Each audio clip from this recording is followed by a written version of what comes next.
throw rocks at the throne. Allow me to reintroduce myself. Hello and welcome to DNA Sports Talk. This is Don, the DNA. This is Ace of the A and DNA. Where we bring the facts about sports. If you don't agree, say so. If you are tuned in visually, you see we got a very special guest with us this evening. Mr. Brandon Hutchison, Executive VP and General Manager of Atlanta Motor Speedway. How you feeling this evening? I'm doing great, guys. It is Tuesday evening of the Better Health 400 race week. So, listen, it can't get here quick enough. I'm doing great. Thank you for having me. Hey, thank you for you being on the show. This is like what, the fourth or fifth time you've been on the show now. So it's a family affair at this point. Right. Might got to start putting them in the moniker. I know. No, don't do that. That's as soon as you do that, that's when I start disappointing people. But no, listen, it's always good to be with y'all. Thank you for having me, and I'm glad to be back and happy to be talking about racing at Atlanta Motor Speedway. With that being said, let's backtrack just a little bit to Daytona. What did you think of the race? Woo! I tell you what, having sat in the seat of dealing with weather, I know how difficult it can be. And those guys down in Daytona, they seem to have had a few years here now that they can't seem to break the bad luck. But the racing by and large, I'm a big fan of side-by-side racing at 190 miles an hour. So other than a few of the weather delays and a couple of those late cautions, I thought it was a great race and excited to see virtually the same thing on a mile shorter track this weekend at Atlanta. Speaking of the weather, how are you and your team prepared for the possible, well, we won't put it out there. We'll just say the possible weather that could come Atlanta's way. Listen, let's get one thing straight. When a pitcher goes into the late innings of the game and has a no-hitter, you don't talk about it, right? He who talks about it is the one that brings on the bad mojo. So we're going to put that on you if something happens. No, they're gonna make those 2 free throws.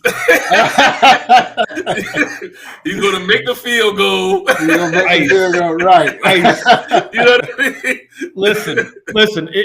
We're an outdoor live entertainment facility, so we know that it's a potential. So it's a great question. Actually, we kid about it, but we do the very best we can to prepare for it. As you know, with the new configuration of Atlanta Motor Speedway, we even made sure that when we were putting the track back together, we made it as drying friendly as we possibly could. So we bring in a lot of jet dryers if we were to get weather, but it looks right now like the weather might be a little bit cool, but it's going to be nice and sunny. And I'll tell you this, our grandstands face the west. So if the sun's out, it's one of those mornings where you might need a coat in the morning, but you better bring your sunscreen. Okay. Oh, that's good. Okay. Go ahead, Ace.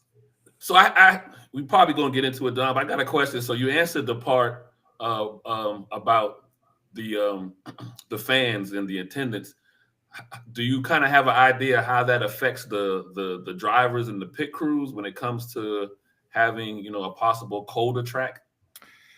Atlanta races like a super speedway, and unlike Daytona and Talladega, we're more of a handling track. So when you have a very cold track or a very hot track, it no doubt can play into how those cars handle and how those cars race. So the cooler weather could have a impact at the start of the race, but once you've got 40 cars going around there for 400 miles, it's going to heat up that asphalt as long as you don't have the wet stuff, as Don likes to bring up. No, I'm just kidding. I'm just kidding, my friend. As long as you don't have that, you're really fine. And the drivers probably like it a little bit better because it keeps them cooler inside the car. Okay. Right? So if they're comfortable, hopefully it allows them to showcase their talents. Like I said, with the increased banking at Atlanta Motor Speedway, I like to think that it's white knuckle racing for 400 miles for our racers, but that means it's 400 miles of edge of your seat entertainment for the fans that choose to come see it. Good. So what do you have? What events do you have surrounding this weekend that are planned? That's a great question. We work so hard to make sure that when cars aren't on track, we've got something that can keep our fans entertained. And while we know there's 858 miles of NASCAR on-track action, we also have 4 days of off-track action planned to get started Thursday night with the Speedway Children's Charities Laps for Charity, a great way for fans to get their car on the high banks of Atlanta Motor Speedway, and it benefits a great cause. On Friday night, we got the Thor Camper Appreciation Party, as well as Legends and Bandolero Racing on the Quarter Mile Thunder Ring, all completely free. For the Camper Appreciation Party, we got free food, free drinks, free music, driver Q&A. On Saturday, we've got the fan zone, of course, which is full of everybody likes animals, right? We got canine stars. We've got sea lions. Yes, you heard that right, guys. We got sea lions in the fan zone. We've got American Cornhole League. They're going to be set up. We've got a ton of fun action planned on the Echo Park fan stage with driver interviews and a bunch of Q&A going on there. And we got a free kids zone. And listen, we got the double header on Saturday, the Freight Racing 208 Craftsman Truck Series race, the Bennett Transportation and Logistics 250 Xfinity Series race, followed by the Party in the Peach Pit. We've got mechanical bulls, laser light shows, fireworks, music by a ZZ Top tribute band, and that's all free too. The doubleheader on Saturday is completely free for kids. The Peach Pit Party is completely free for adults and kids. The fan zone's free. And listen, I'll be quiet, but that doesn't even get us to Sunday. That's just right through Saturday. Wow. There's so much leading up to it. Last year, this time, you had one of the closest races in NASCAR history. I think it was separated by 0.0 seconds between 1 and 3. What's your predictions for this year? Not that. No, I'm just kidding. You think about it. So 400 miles, that's like racing from here to Daytona Beach. And after that, let's say the 3 of us were racing. After 400 miles, stopping to use the restroom and whatever we needed to do, we'll call that their pit stops. They get gas, they get tires, they adjust the cars. After 400 miles, first through third was separated by 7 1,000ths of a second. You can't blink twice in 7 1,000ths of a second after racing 400 miles. So when I tell you there's no more exciting racing on the NASCAR circuit than the racing you're going to see at Atlanta Motor Speedway, it's not just because I'm the president, I'm the general manager of the Speedway. It's because I've seen it. I know it. So while I might not expect 7 1,000ths of a second, I expect phenomenal racing. I expect side-by-side racing. I expect 3-wide racing. I expect a level of excitement that fans aren't going to get anywhere else. That's good. Do you like having Atlanta follow right behind Daytona? Daytona is considered one of the biggest events in NASCAR, and piggybacking right behind that to keep that momentum going. You put me wherever you want to. And I try to make sure we have a price point for everybody that wants to come to the race. I try to make sure we have a level of entertainment that makes people want to come back. But there's no doubt that being the second race of the season, there's more eyes than ever on our sport. The Daytona 500 is the Super Bowl of our sport. So Atlanta Motor Speedway and the Amateur Health 400 race weekend being able to be second on the schedule is just fine by us. We know that the racers are ready to get that win. They want to lock in their position for the playoffs. So everybody's racing real hard. There's nobody other than William Byron maybe that's kind of not going to put himself in a position to win if it takes that. But to answer your question, I think it's just fine for us. There's not a better time on the schedule that we could showcase Atlanta Motor Speedway when more people than ever are watching the sport. It seems that way. Speaking to that point as well, last year, Atlanta had the privilege of being the first in the playoffs in 2024 to have a race there. This year it's going to be at night, if I'm correct, on a Saturday in June. How is that determined, whether you're one of the playoffs tracks or a second track throughout the year? There hasn't been a time in the sport that NASCAR and its partner tracks, Speedway Motorsports, the independent tracks, and the broadcast partners are really communicating and engaging with each other more than ever to try to land on the best possible scenario for our fans, because that's what it's really all about. And while we did have the first race of the playoffs, and man, I sure do love that time slot, it also brings challenges with the NFL, college football. In our neck of the woods, there's hunting season. Yeah. So when you start thinking about the holistic view of our fan, you try to accommodate as many people as possible. And we know that our fans have been very vocal about a Saturday night race. We're very fortunate this year to have some new broadcast partners, and it just so happens that we are the first race of our hometown TNT broadcast window. We know we're the first race of the in-season tournament where 32 drivers are going to be racing over a course of time for $1 million. So if you put all those things together, we really do feel confident that our fans are going to enjoy the Saturday night racing at Atlanta Motor Speedway. Not Sunday night, it's Saturday night. So they have a chance to watch the race, rest on Sunday, travel back home if they're camping with us, and they really don't have to be the kids are out of school.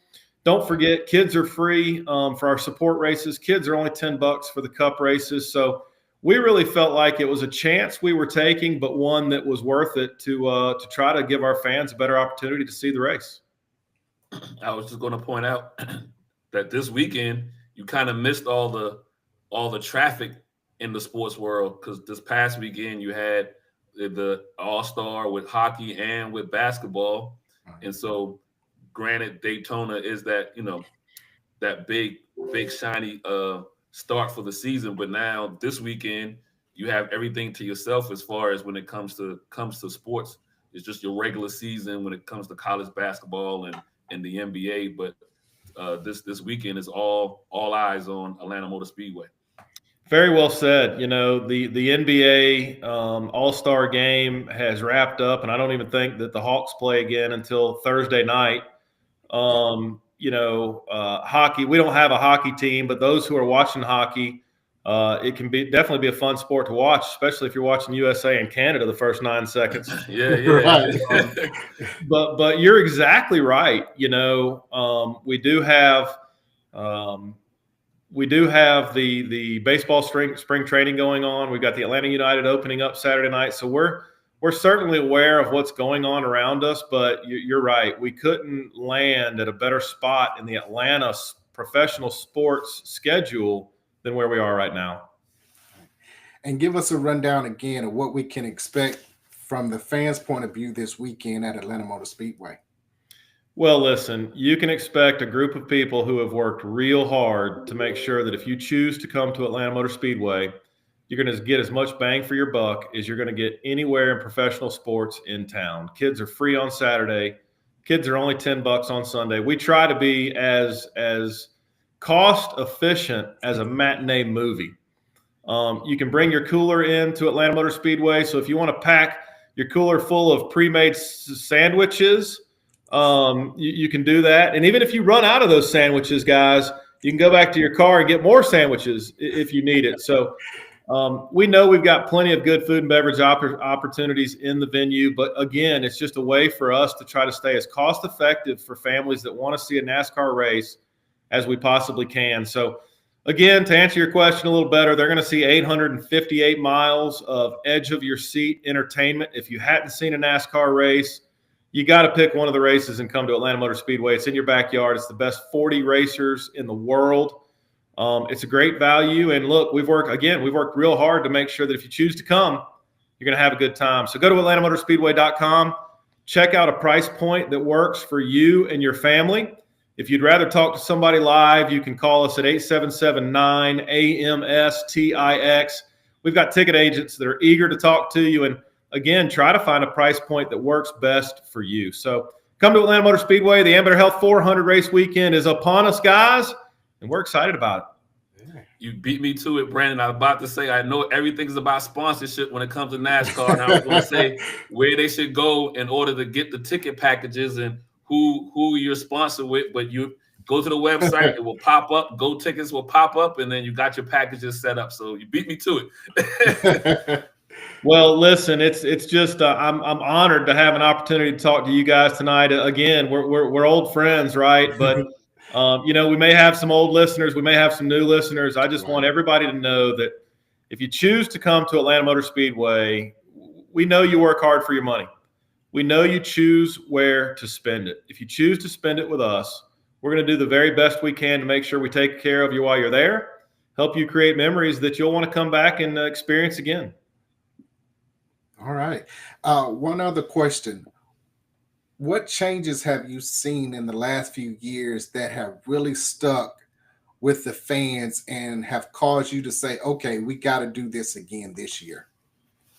Well, the increasing of the banking from 24 to 28 degrees completely changed the style of racing at Atlanta Motor Speedway, and we're still kind of trying to adapt to that. That happened in 2022. We're seeing the track season and age, and typically when that happens, the track gets better. So we're excited about the racing we've seen, and we know we're going to continue to see that. But we work real hard to try to infuse new, special, and different to each of our races. So whether it's spending the money on a new public address system, so you have crisp and clear sound when you're at Atlanta Motor Speedway. It's not the sexiest, coolest improvement to the Speedway, but it certainly makes a difference when you're there. If you choose to go into one of our premium areas, we've replaced all of the HVC at Atlanta Motor Speedway. Within the next couple of years, we're going to revamp the entire restroom level of Atlanta Motor Speedway. We've built new gates at Atlanta Motor Speedway. And again, none of this is anything that's going to make somebody say, I got to go there. But don't forget, we got sea lions. They are things that we know, like the gatehouses, for instance. They help expedite people getting into and out of our facility. And while it may not be that bootleggers bar in turn 4 that we did in 2020, it's something that we're trying to make sure helps the fan experience. That's right. I think that was the first time we had you on. You had just introduced the bootleggers bar at that point. And we got to ask you one other question. Every time you've been on the show, Georgia's made it to the college football championship game. They're going to be back again next year? Guys, it takes years off my life when they're not. But I'm not getting any younger. So you know what? You better not if you're smart. Obviously, we know very well that NIL has changed the landscape of college football, and there are certainly guys in the portal, guys that are being recruited that are getting swayed by the mighty dollar, and I can't blame them. So I'm not against that, but I would be hard pressed to ever bet against Kirby Smart, the Georgia Bulldogs. They definitely have the support of the alumni. They got the support of their fan base. They've got a great head coach and a great athletic director. I think that, yes, to answer your question, they'll be back in the national championship. And by golly, they better win the dang thing. Right. Well, hey, Don, to kind of give Brandon, y'all really should ask for a Super Bowl ring because it's really the Philadelphia Bulldog Eagles. Right, yeah. I know. I'm not. I try to stay in my lane. I'm the general manager of a motorsports facility, but we might want to take a look in the draft at who's left from Georgia, because listen, the Philadelphia Eagles have set a pattern, and look, even seen. They went out and got Lewis Seen 2 months from the end of the season. He could help them a little bit. So I believe there was 6 or 7 Bulldogs on that defense. I think so. Yeah. Yeah. Really cool to see. If there was one thing that could get me to root for the Philadelphia Eagles, it's the Georgia Bulldogs. There you go. Just send a go ring ahead. down to Athens. I know, right? Just send a ring down to Athens. That's all. That's right. Before you get out of here, once again, let everybody know where they can find tickets, what to look forward to this weekend at Atlanta Motor Speedway. Yeah, again, seriously, thank you so much for the time, and I hope your listeners and anybody viewing will certainly come and see us this weekend at Atlanta Motor Speedway for the Better Health 400 race weekend. They can go to atlantamotorspeedway.com. Take a look around the website. There's a price point and a package that works well for you and your family. Remember, kids are absolutely free for the doubleheader on Saturday. Kids are only $10 on Sunday. We've got price packages for the entire season. So if you want to come during the summer to the June race as well, we try to make sure we have a price point for everybody. So come and see us. We've worked real hard to make sure Atlanta Motor Speedway, the Better Health 400 race weekend is going to be a big time this weekend. Excellent. Hey, we appreciate you. Thank you once again for coming on, taking your time to do so. And I look forward to seeing you this weekend. Hey, guys, thank you so much for the time. And hopefully I'll see some of you and your viewers this weekend at Atlanta Motor Speedway. Sounds good. Yes, sir. We'll do our best. Thank you. Sir. Thank you. Right.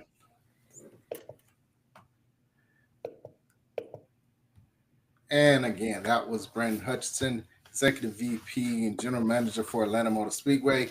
As he mentioned, go find your tickets. Make sure you go to NASCAR. Go to NASCAR, but if you follow us on X, Twitter, right. X, I just put out the website to go directly into gotickets.com, which will put you into the Atlanta Motor Speedway. So.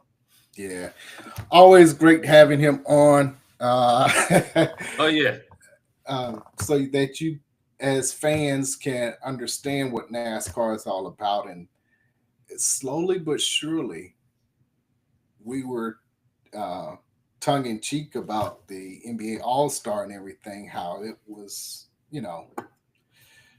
on at the same time as Daytona, but Daytona 500. Again, as their Super Bowl is starting to pick up momentum as we'll talk about All-Star starts to diminish as far as viewership is concerned. But I think this weekend it went hockey first, because the way hockey, and even on that night, maybe it might have been everybody talking about the NBA All-Star, but during the course, I think everything shifted toward hockey because of the rumble in the jungle. Right. And then, I think to your point, you get into, I think NASCAR and the NBA probably was got to go back and look at the numbers, but I think NASCAR probably might have outdid the NBA a little bit. Yes. But then, like I was saying before, it's probably great for Atlanta Motor Speedway to kind of get all that out the way, let the granddaddy of them all kind of battle that out, and now you have a clear path. You got the stage all to yourself. Yeah. Yes. And definitely looking forward to that this weekend. But going back to NASCAR, William Byron won the Daytona 500 back-to-back. Can we say that? Yeah. Listen, in my mind, I was like, can we? You know what I mean? So somebody's having a rough time right now. I don't know. We can make references by that guy right now. We ain't going to, he on his own right now. Speaking of Canada. I know, man. Everybody catching beatdowns. OVO, Canada's all-star team. Right. Canada, the nation, a little bit. All of it.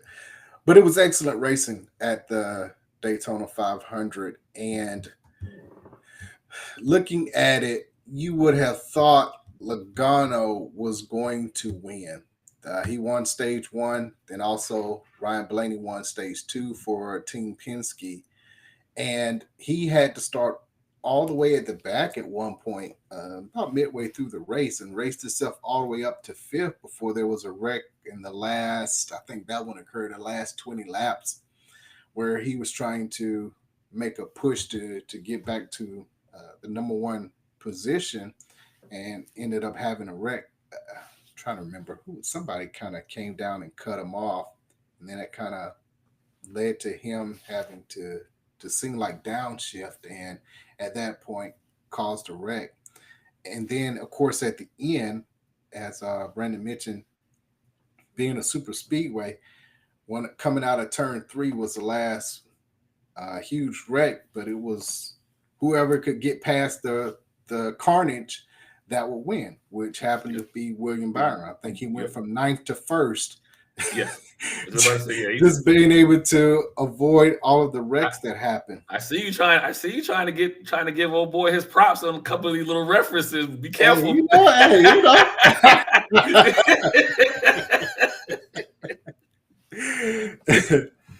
But yes, it was a great race, and he only becomes one of 5 drivers that have ever won back-to-back. Richard Petty is one. I'm trying to remember who the other 2. Oh, Carl Yarborough, Sterling Martin, and who was the other one? Oh, Denny Hamlin. Are the other drivers, which Denny Hamlin looked like he had a shot of winning what would have been a fourth Daytona 500.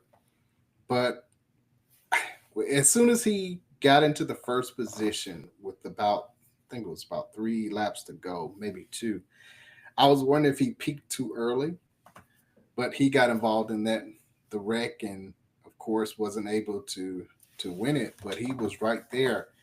And of course they were making a big deal about his push because he would have brought the trophy home for Jordan, who was looking to be a team owner that won the Daytona 500, considering everything that's taken place between him and NASCAR and the back and forth on them basically wanting NASCAR to open their books. So that would have been a sweet revenge, if you could say, to win, as mentioned, the Super Bowl of NASCAR, coming out the gate and having all of the legal battles going back and forth at that point to win it. That would have been a feather in the cap for the 23 racing, which is Denny Hamlin and Michael Jordan. And Bubba for a while had the first position for about a good 15 laps. And just to show you how tough the track is, he went from 1st to 9th and then 12th and then 15th in a matter of 2 laps. Now, coming to Atlanta Motor Speedway, Brandon Hutchison talked about the banking. So that's similar as far as why it's considered a speedway, but it's a lot shorter as far as the distance is concerned. Yeah. So which makes it more exciting.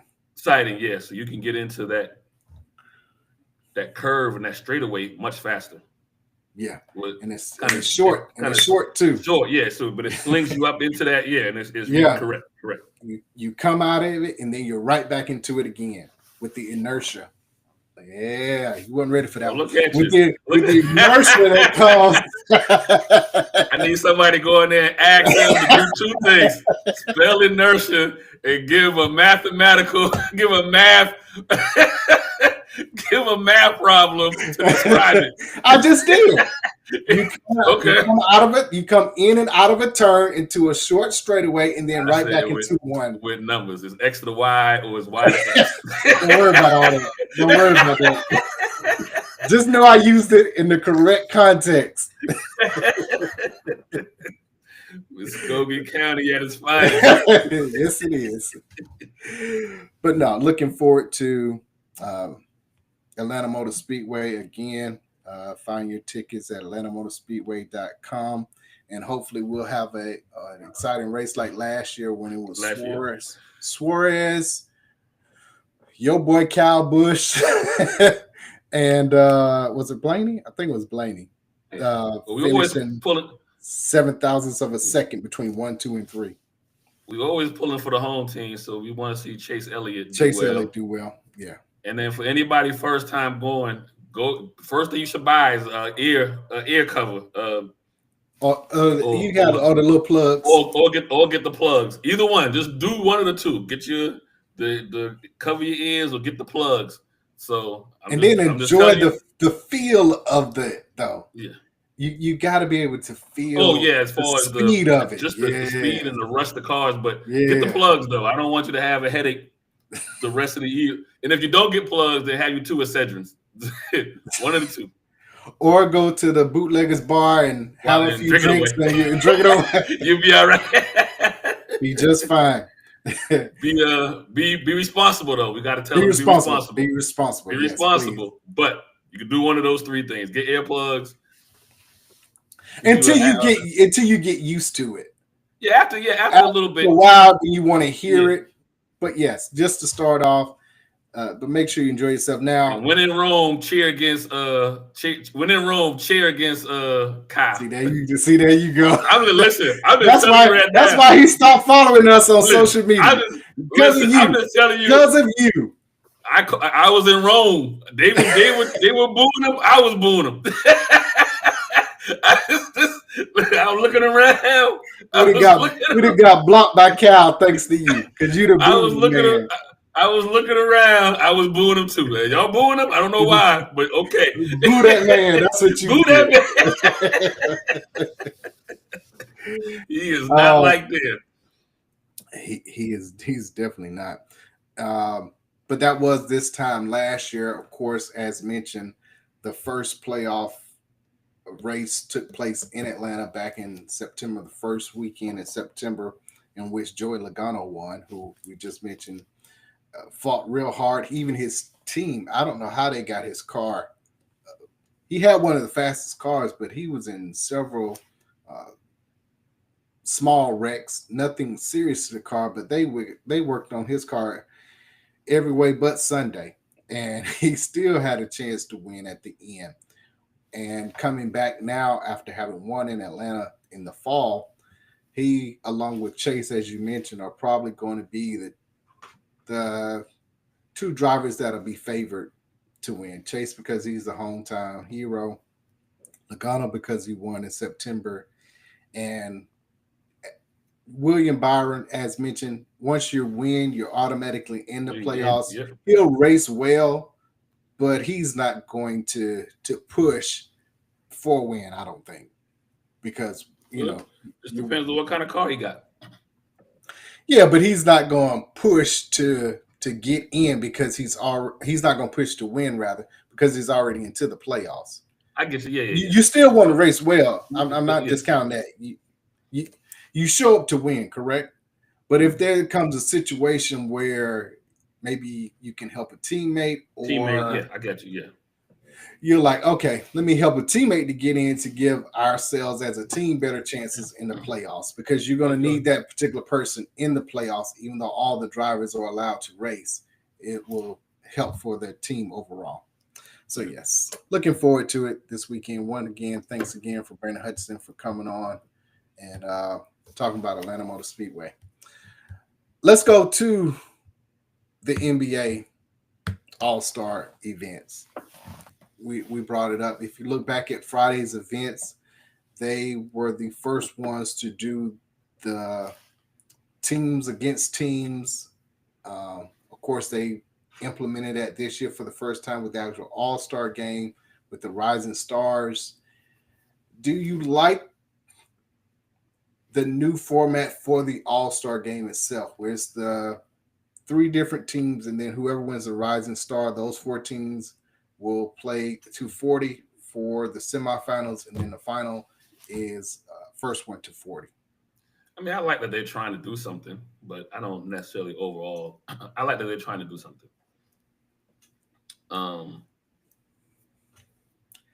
It's to me, the All-Star game has become what the NFL has done for the Pro Bowl.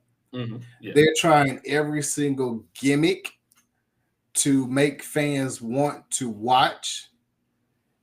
And looking at the seats in the audience, I see less people going to the All-Star now. Yeah. They're going there for the week, for the parties and all that kind of stuff, but it's turning into a corporate event.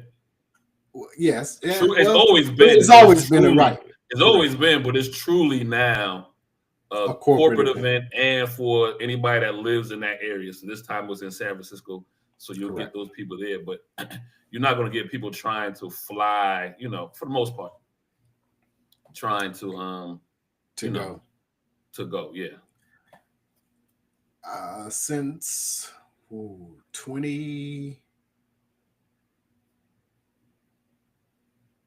2006, 7. I think I missed maybe 3 All-Stars. And one was because, what was it, cold, and I think that was Dallas that year. Salt Lake was, that was too cold. Don't do Utah like that. I missed the LA. We like people. Utah, send the hate mail to him. Ogden, Utah, you good with me? Salt Lake, you good with me? See, I knew, you know what I mean? I think I missed the LA in there, but it's not the same anymore. There was a time where I was upset, like, oh man, I miss All-Star, but this year, for one, the flight price was ridiculous, and I don't know if that had to do with anything that's currently been taking place with flights, but it was just San Fran, it's West Coast from here to there. It was crazy, and it didn't justify going this year because of that. And it wasn't a situation where, man, I hate I missed that one. Yeah. I think, and that's for not just the fans, but for people who cover it, it's turned into an event where, to your point, if you're not living in the city, if you're not contractually obligated to be there by a certain media outlet, it's lost its competitiveness both on and off the court. Yeah. And I think it was a good idea to implement, hey, let's just go to 40 with no time frame. But when you do that, you're trying to manufacture competition. Before, you didn't have to manufacture it. The guys on the East didn't like the guys on the West. They had something to prove. Not were they, and everybody wants to say, well, it's all buddy. Now, well, they were buddies back then, right? We always talk about Magic and Isaiah, how they kissed before playing each other, but Magic took his head off during the playoffs. There isn't that anymore. Yeah. Were they playing golf back then together? Yes. The same as hanging out now. But there wasn't that level of, okay, now we're on the court. I'm coming to proverbially take your head off. I have something to prove to let you know I'm better. Yeah. Yes. Yeah. Mm-hmm. East says we're better. West says no, we're better. Okay, let's prove it in this game. Yeah. And then once we get off the court, we're friends. Mm-hmm. That part of it is gone. And I don't know if going back to East versus West is a good idea and dividing the teams up. I'm not sure. I look for the NBA and Adam Silver to continue to try stuff. Try stuff, but it's something that you can't manufacture, though, when it comes to competition. The best game for me has always been the rookies versus the world, or the rookies versus the rising stars. Those two seem to kind of have the competitive juices that you're looking for. Once the guys make it to all-star level, to your point, it's all lost. So if there's a game that I do try to catch, it is the Saturday game. Friday. The Friday game then compared to the Sunday game. Yeah. And also it's a way I think that if that game is going to be good and they can push that game a little bit more, I think it's a good way to try to introduce the regular fan to some of the unknown faces, if they're not in your market. You know what I mean? So to that point, though, do you agree with Draymond as to the rising stars shouldn't play on Sunday? You have to earn the right to be playing on Sunday of the All-Star game. I agree with him, but you can't talk when you force. Don't talk about the message. Don't talk about the messenger now. Look at the message. No. I'm not talking about the messenger, because the messenger is just not Draymond Green. The messenger is all those players. You can't fuss about this when you all have contributed to why the commissioner is trying to make a change. So not just Draymond, but his generation, his ilk. Don't say this generation. Call that one person out. Call the one person out that we need to call out for this. Well, that is their generation. All of them. I think all of them is. I know you. Listen. I know you want to put it on LBJ. I'm gonna let all them should hold, because all of them collectively. Then all of them collectively have followed suit of him, and so. Thank you. But that's their problem too, though. But I feel like but y'all can't be followers and then fuss about it. Like somebody got to be the leader to say, nah, we're gonna, you know what I mean? So that leader has passed away. It's on LeBron. Kobe set up LeBron to take on the competition, right? Because we all would get excited when they would guard each other one-on-one, right? And we'll talk about the women's unrivaled. Maybe the NBA needs to have a one-on-one competition. Some guys ain't gonna do it. Nah, they don't want to do a dunk contest because they're afraid to look bad. They definitely don't do it no one-on-one. Well, we know who's not gonna do it. LBJ. So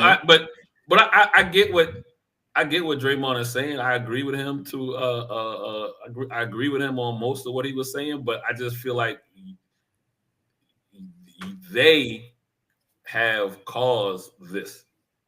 His generation, these 20 years of, to your point, LeBron's NBA or Steph's NBA or Harden's NBA or Kawhi's NBA. Those guys have created this, you know what I mean? They have not taken the mantle as far as what the NBA All-Star used to be. And that's on LeBron. I'm giving it to, I get it. Heavy is the head that wears the crown. Thank you. I get what you're saying, but I'm also blaming the minions too. Then I'm also blaming the minions. You can't blame your minions. You gotta blame Gru. You gotta blame Gru. I'm blaming the it's on Gru. No, it ain't on me. It's on Gru. Gru is the head of the operation. So he has to shoulder this responsibility. Well, it's too late. He's shied away from the competition every single time. He was never the one that, and we'll talk about the dunk competition. He never got involved in the dunk competition. And it was so egregious to do all the dunks pregame or in the warm-up during the lineup and never participate, not one time. He was so guarded about his legacy and how he would look that he has done the reverse of it. Mm-hmm. Had he done it one time, win or lose? Yeah, just do it, yeah. One time. That's all you had to do. But he was so guarded and protected of not looking bad and not having Jordan won one. Well, people forget Jordan lost the dunk competition. Mm-hmm. Probably should have lost two. Lost two. I'm about to say you won one. You probably should have lost two. And I think somebody had Neek on, and I think afterwards Neek said Jordan came up and said, "Yeah, you won the dunk competition, but this is my city." So he knew that he won two, but he probably lost two as well. But he still competed. LeBron never did that. And for that, it set a tone of, okay, I don't have to put myself out there. I don't have to buy into this competition. And ever since then, it started to go downhill as far as the competition was concerned. There were so many posts about previous All-Star games after this one to show folks who, didn't understand the All-Star game. And I did catch a few of them looking back. One was 96. One was, I think, 03. And those were really good games. Yeah. There was defense from the start, but, you still had your flair. So if somebody's out on a fast break, you're going to let them have the dunk for the fans and everything. But there was passes to the low post. There were screens. Well, they don't play with Don. They don't play low post anymore. It's true. To that point, yes, you're correct. So I mean, some everything is vanilla now. So some of this too is a product of where the game has gone. Where the game is correct. So I can't. So some of this you can't even put on the players because there is no the half court that they play is the half court that they play in the regular season anyway. So what you just get more of it in the All-Star game with less defense. But this is what they do in the regular game. So it's some of this is the NBA as a whole's fault because of the product that they've put together, and it's been exacerbated. It gets exacerbated. Look at him. I know. We're the only one in the All-Star game. Spell it. Aspirated. So, it's just not to maybe dump all on the players. Some of this belongs to the NBA as far as the coaches and the culture that but majority of it is still on the players though.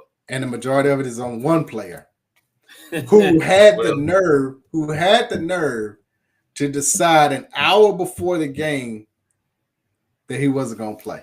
Now that I would not have allowed him to take any photos in street clothes when you supposed to. You can at least put your jersey on. I put that on the NBA. Somebody should have been like, well, if you're not playing, you're not going to be in any of these photoshops or whatever. You're not going to be in here with your street clothes and everybody is like, so unfortunately, you are hurt. You need to save yourself for the regular season, but you don't get. I get that, and you know what I mean. But you don't get to participate in these things as far, and that's on the NBA. That's the NBA's fault. That's the NBA's fault. And I guarantee if they came to him like that, he'd have put them clothes on and probably would have played a series or two. A series or two. I don't have, again, you heard, I don't have him saving himself for the season. But you can at least put the jersey on, take the pictures, then put your street clothes, get introduced. Yeah. But you can't be selfish enough to think that you're bigger than the league. And of course, he keeps receipts, right? He shook Jaylen Brown's hand, and that was it. But he hugged and dapped up everybody else just because Jaylen Brown talked about Bronny and gave a fair, honest critique. Yeah. I mean, you got that part, and you got the Lakers Boston hate. So I mean, some of that is for the he hugged Tatum like they were best friends. He hugged Tatum like they were best friends. That's true. He came to Tatum first, and then Brown. He gave him the handshake. I'm gonna defend Brown. Brown been going to the games with two on his side. You know what I mean? You can go in there with AR and whoever else the other young lady is. I ain't mad at. Go ahead, get it, cousin. Get it. I got two phones. Right. But that in a sense is making a mockery of the All-Star game, right? Yeah. I mean, and you deny somebody else. I mean, a shot. And to your point about passing it on or having somebody else be able to maybe take the mantle, and you deny somebody who probably could have replaced and had been able to be their first time, or be, if not their first time, or just be a substitute. And so it's Melo could have been in. He was the one person, along with Trey, that everybody was saying that was a possible snub. Got snubbed. Yeah, I mean, Melo leads the league in 3 out of the 4 categories as far as he's top 5. He's top 5 in points and assists and probably top 10 in rebounds, something like that or whatever. But he's having a great individual season in Charlotte. So correct. And you prevented someone like him from being on the All-Star floor. Yeah, because he didn't wake up and knew his foot and ankle was hurting. That's right. You spend too much money on your body, LeBron, to be like, oh, that just happened when you knew. You knew that Thursday. He knew that Thursday. Yeah. He knew it Wednesday. He knew it whenever their last game was. He knew Thursday morning. That would have been plenty of time to say, hey, who can we get? Who's next up that we can get in touch with that hopefully hasn't taken off for their vacation, or, have them come and be a part of the because it's a whole weekend event. It's not just the game. It's it's the Thursday evening getting around the players. It's the Friday start. It's the charity events, the visiting of hospitals. It's the media day and practice that day. Then it's the All-Star Saturday events. It's a continual thing that happens throughout the entire weekend, and you deprive somebody else of being a part of that by being selfish. Now, talk about me and Kyle Busch. I know who ain't following us. I know who ain't gonna ever follow us. He ain't got but one more year left anyway. He's done what he needed to do. And I wonder if, and you correct me if I'm wrong, if somehow Bronny had played in the Rising Stars game, would he have been more likely to play that Sunday if Bronny's team had won? You almost made me cuss. Yeah. So, again, why couldn't you have made this decision earlier? Because we all know you would have played 1 or 2 series just to say, I played in the All-Star game against my son. Or play the weekend. The weekend visit. Whatever. Yeah. I'm with you. But yeah, like I said, I agree with you. I understand you coming from, but I'm also blaming the other guys because at some point, they got to stand up and not quote unquote follow suit. So the Tatums of the world, the Steph Currys of the world, you know what I mean? I think the only one that would stand up is Ant-Man. But Ant-Man's come out and say he really don't want to be the face of the league. Correct. He's like, he want to be the best player.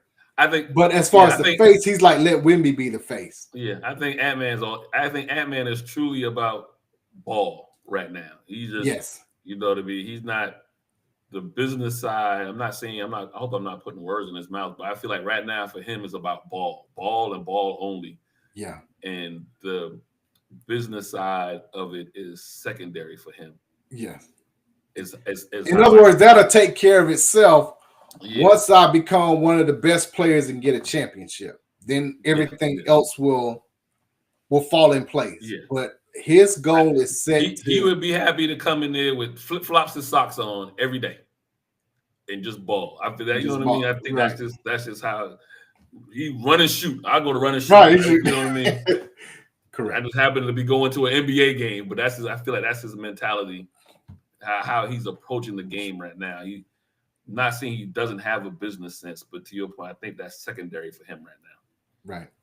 Going to Saturday's events, you had the skills challenge in which Cleveland won.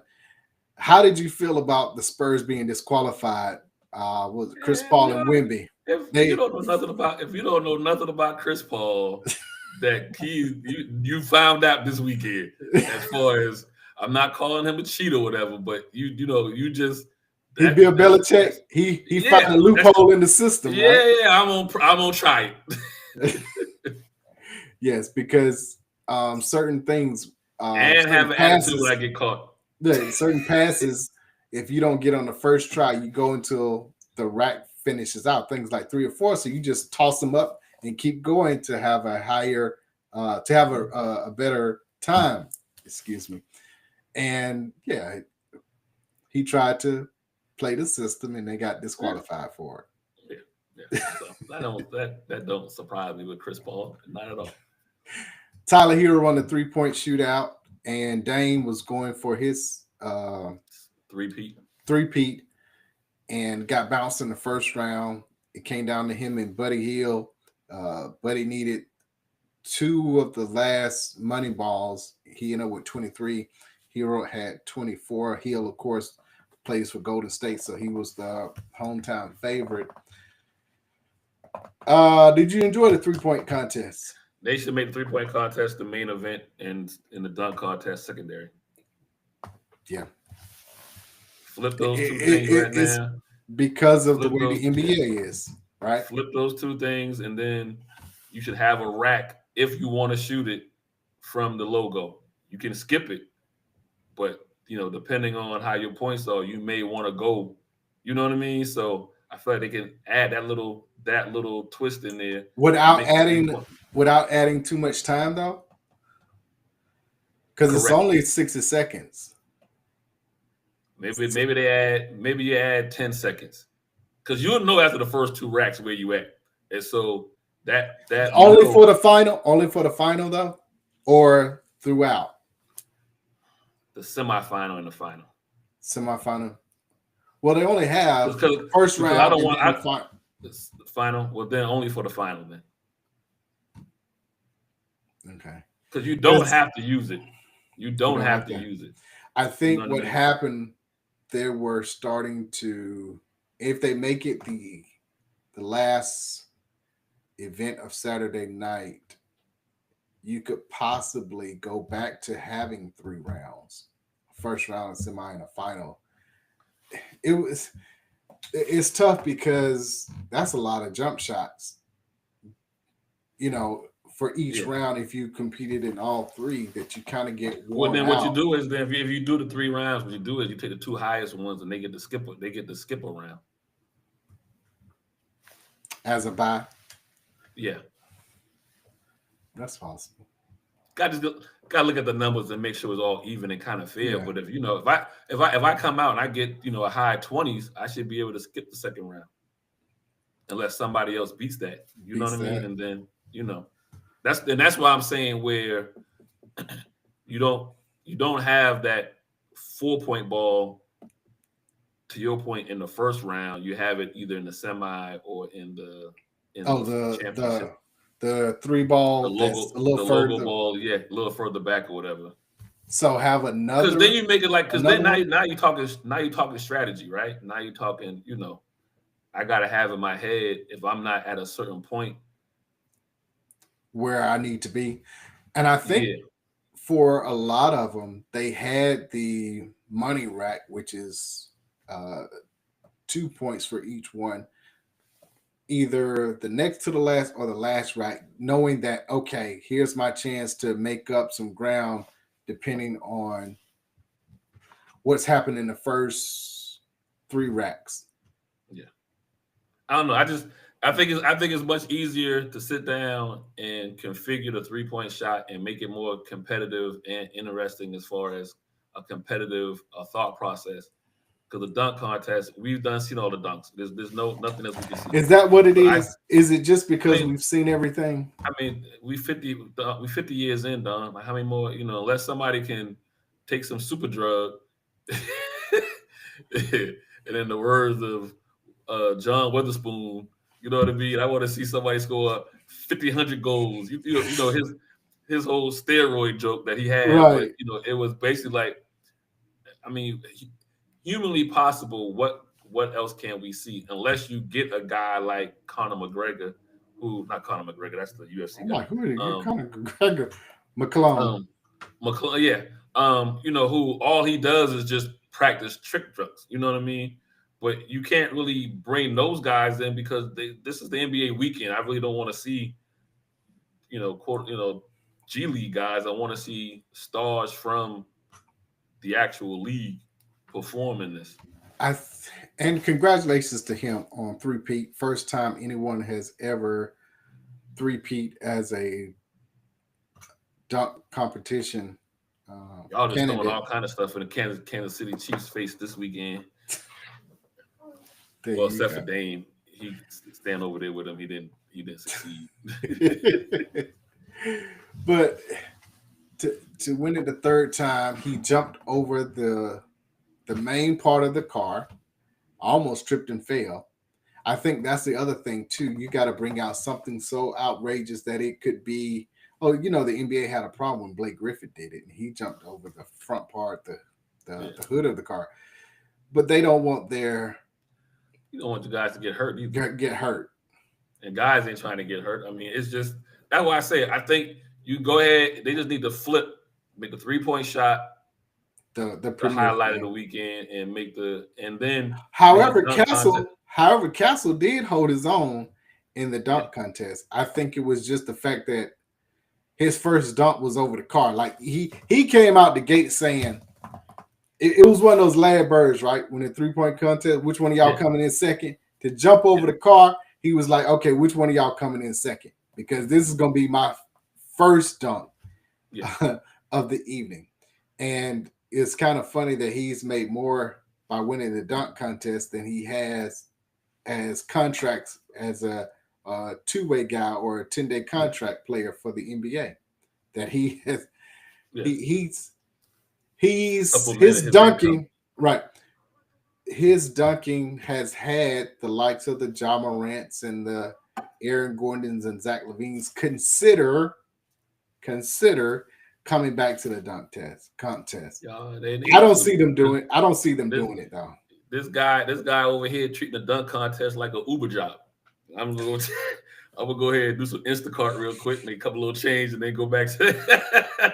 So yeah, the guys your NBA stars. This is why I'm saying I get what you're saying about LeBron, but I'm putting all this weekend on all these guys. So I get what you're saying. I just, and I'm trying to get LeBron to follow us after his career's over. So,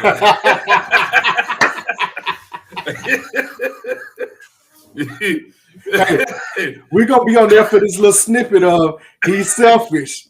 He messed up the game. That's all they gonna hear. That's all they gonna hear. They gonna hear none of the other stuff. None of the other people we put this on. They only gonna hear that. Hey man, if that's what it takes, so be it. But we want our 2% NBA when y'all finally flip the 3-point. But we said that about 3 years ago though. Mm-hmm. But they need to. That they should have. Once you saw it go downhill, that should have been the change, as you said, to reverse it to, because that's the way the NBA has gone. Mm-hmm. We've gone to every single team shooting threes. That's how you can determine. You can look at a box score on threes and determine who won the game. Yep.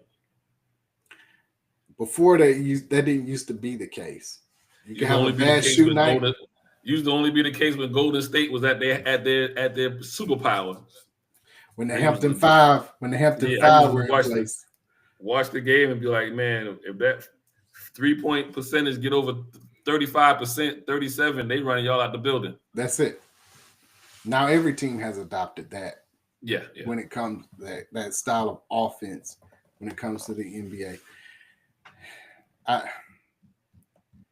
I'm not sure what will take place, but I think that Adam Silver is in a tough situation where he's going to have to make some hard decisions, right? Mm-hmm. As to what to do about the All-Star game. And you and I both know, had David Stern still been around, LeBron would not have been able to take no pictures. Oh, that he wasn't going for that. I think, I'm not sure how long he's going to be around, but whoever the next commissioner comes in is going to have a slightly different approach than because we've already seen than the current. We've already seen how ownership feels about players. Never before in the history of the NBA would you have seen a 25-year-old Luka Doncic be traded. And you won't ever see it again. So the last time that kind of happened was the Milwaukee trade. Last time you kind of seen this really at this level. Well, the last 3 times. I know it's the last time everybody seemed to remember is when Milwaukee let Kareem go. Maybe you could throw Shaq in Orlando. Maybe you could throw Shaq in there with Orlando. Everybody seems to forget what Atlanta did with Neek. And one of the most egregious trades in history. Yeah, and then now you're seeing, so it seems to be every 25 years or so you have some kind of outrageous. But this was all about money, right? This was about we don't want to pay this type of money for a 25-year-old, could be league MVP multiple times. I think you can say the same thing about Milwaukee when they traded Kareem. Then they didn't want to. I mean, it was a money thing for True. that market. I guess maybe people weren't tuned in to the financial part as much. Oh, it was on take delay. It was on take delay Yeah. back then, right? Yeah. True. I mean, but I'm saying people weren't tuned They in. played the games and then they re-showed them later. Yeah. So it wasn't in real time. I wonder what the numbers were when Philadelphia decided not to re-sign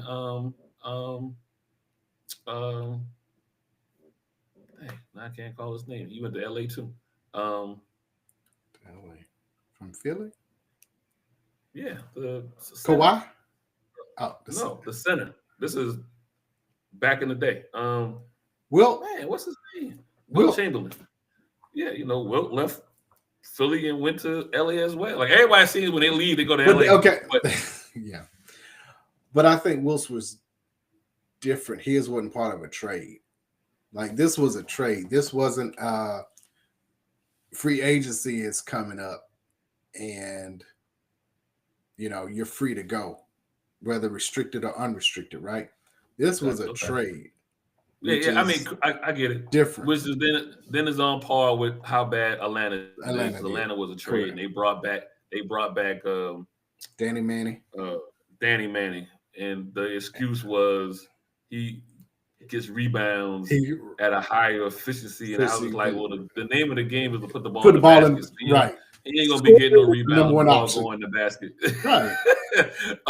And so again, I think when we sat back and watched the landscape of everybody talking about it, I was like, nobody mentioned how Atlanta was the number 1 seed in the East that year. And I think Nick was a top 3. He was, if not one, he was definitely top 3 scorer in the league as far as points per game that year. He got traded to the Clippers. And then you send him to the Clippers. You ain't even, you know what I mean? It's LA, but to the wrong LA. So you know what I mean? So the Clippers. Well, I mean, we talked about I don't think the guy for Dallas, was his name, Nico. I don't think he survives this. He's going, right. But I think at the end of the day, too, again, on the ladder of what's the most important thing in the Dallas market is high school football. Is the Cowboys. High school like football. I said, Cowboys, high school football, and Longhorns slash then the Mavs. Longhorns slash Oklahoma Sooners, Longhorns Sooners, and then the Mavs. Hey, and right now, shoot, the Stars might be more than the Mavs. The Wings are going to be next. The Wings are going to be next. Yeah. And listen, the Texans have won a World Series. So I feel like, yes, it's a horrific trade. We found out immediately who won the trade. We talked about it a couple of weeks ago who won, and we thought maybe this year that Dallas would win. But he played 2 games, and that's it. He played a game and a half. He got hurt in the second game and a half. He pulled an Aaron Rodgers. So and now he's out. Indefinitely. So right now, the Lakers won the trade. We probably won it before, but they guaranteed won it now. Guaranteed. And so, but in the grand scheme of things, though, I just don't think when it comes to the sports world that the Mavs match or that high on the pecking order when it's all said and done. So looking at the second half of the season, which of course we're already over halfway. In the East, is Cleveland up by 5.5. They picked up DeAndre Hunter from the Hawks. I think that was a good pickup. Yeah. They're going to stay 1, you feel? Or can Boston, who are 5.5 back, catch them? I think they'll stay 1. I think it's more important for them to stay. I think Boston understands this is a marathon and not a sprint. Yeah, so defending champs understand that. Boston is happy with staying in 2. And I'll be honest with you, if the playoffs started today, who would they be playing? They'd be playing what 2-7? Correct. They'll be playing Orlando. I think they like that. I think so. I'll be honest with you. I think this is if I'm Boston, I don't want to play the Hawks. Like, I don't know what it is about Atlanta. They don't. They always get 2 wins. They always gonna get 2 wins. So right? if you want a quick short series, you want a 4-0, a 4-1 at the most. At the most. So I feel like if I'm Boston, I get that out of Orlando, then I might easily go to 7 against the Hawks. So if it'll I'm go Boston, 6, it'll go 6 though. But still, I gotta play 2. I gotta play an extra game if I don't have to. Yeah, you're gonna play an extra game against the Hawks if you're Boston. Just how the series goes. Atlanta's played Cleveland well this season. Atlanta's currently 8. They're tied with Miami, but by virtue of current tiebreaker, Atlanta is the 8th seed. I see Atlanta getting 2 from Cleveland. They definitely get 1. They're getting 1. They possibly could get 2. Now, looking at the 3-6, New York, I think New York stays in the 3 spot, and Detroit 6. Detroit has impressed me, and congratulations to Cade Cunningham being an all-star and deservedly so. I can see Detroit staying as a playoff team not at a play-in. 6. Yeah, correct. Yes, I think Orlando's injuries will keep them in the play-in. I think Atlanta will still be in the play-in. I don't see them moving up to 6, and Miami and Chicago, both of those being in the play-in. I think the East is pretty much set. Again, New York 3, you got Indiana 4, Milwaukee 5. Milwaukee possibly could switch with Indiana, but the 4-5 is going to be where it is. Of course, this is barring any major injuries, but I agree with you. I think the movement, if it happens in the East, is going to be between 6, 7, and 8. That's where the movement is going to be at. But to your point, you feel like Detroit may be able to. I think they're solid. I think they're solid right now. I would say, because Atlanta lost something with some defense, so I would say maybe Orlando, if they can get healthy, might be able to flip-flop with Detroit. But I think Atlanta will wind up staying where they're at. If I'm correct, New York, of course, is 3. Mitchell is still out, right? Or is he back? Because they could make a run at the 2 seed against Boston. You know what? I'm backtracking on myself right now because Tibbs is going to run them. Never mind. No. If you're going to have an injury, it's going to be in New York. Because Tibbs going to run them like Never mind. I had to talk myself out. Right. I talked myself out of out of them making the 2nd spot. But being 3 is not bad. Nah, but tough matchup against Detroit, but then you got Boston, which that's a favorable matchup for them because I would put Brown on Brunson to kind of offset him getting started and being able to see over the defense. Ooh, you go Tatum on Bridges maybe. And Porzingis would have to be healthy to slow down Cat because when Cat's on, he's on, right? You can just you don't want him having 30, 10, and 7. You want him around the 16. Cat would have to work a little bit with Porzingis on the defensive side. So correct. Coaching edge to the Celtics in this series. Yeah, we gotta apologize to Missoula since he got exposed in the first championship against finals, Golden State. Against Golden State. He's learned from it. Yeah. He's learned from it. I based off of the matchups now, I can see Cleveland in the conference finals against Boston. I think the 2-3 Boston, New York goes 7, but I get a slight edge to Boston in coaching. Okay. I can see that. I agree with that. In the West is OKC. They're 44-10. Memphis is 8 games back. Denver's 8.5 back at 3rd. Rockets still in the top 4. as having first round home court advantage. Then you got both LA's Lakers and Clippers 5-6, Ant-Man and the Timberwolves are 7, Dallas at 8, Sacramento 9, and Golden State barely hanging on in the 10th position. OKC wins this easily. I think that they will honestly have in, I'll say 6 weeks, they will have clinched the playoff spot. And in the 7th week, they will have clinched the number 1 seed. I don't see anyone catching them. Memphis and Denver. But I think in a long series, you don't think Denver would have something to say in a 7-game series? I can understand the regular season, but in the regular season, yes. In the playoffs, Denver will. Where it stands now, Denver would play the Clippers. They'll win in 5, maybe 6. But playing Memphis, I think that that's a 7-game series.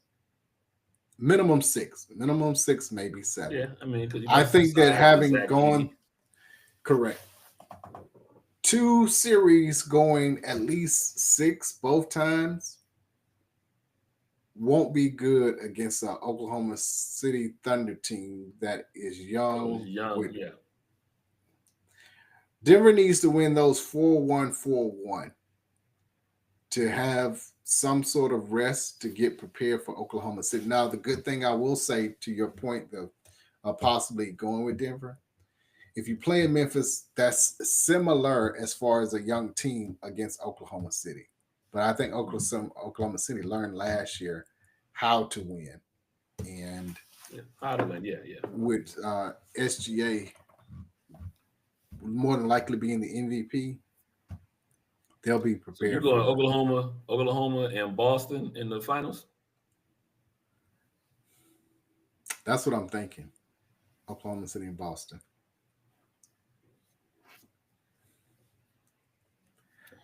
I want to see Denver get back there one more time. I just feel like to solidify their run and, to peak, I would like to see them get back there one more time. Like from a fan perspective. Do you think Jokic needs to be back in the finals to solidify having 3 MVPs? Yes, that too. Yeah. It's hard to say you don't have to win. You're the best player in the world. But you 3 times, but you only made one. Yeah. So some of that is he needs to be there. He needs to be there. So I would be happy with a Denver, Boston. I'd be happy with a Denver, Cleveland, or let's play chalk. Then the best 2 teams, Oklahoma City and Cleveland, correct? Cleveland, yeah. What chance do you give the Rockets if things were to stay the way they are of beating the Lakers? That's your 4 or 5. What chance do you give Houston? 60% chance. Okay, that's a lot. Okay, because it's 2 against 5. I just because of the coach, you run. Now LA is gonna have to make a decision and get somebody from the G League, from Europe. They're gonna have to sign somebody with size. But it's looking like whoever they sign with size, he's not going to really be an offensive contributor. He's going to be there to protect the rim that's all he needs to be.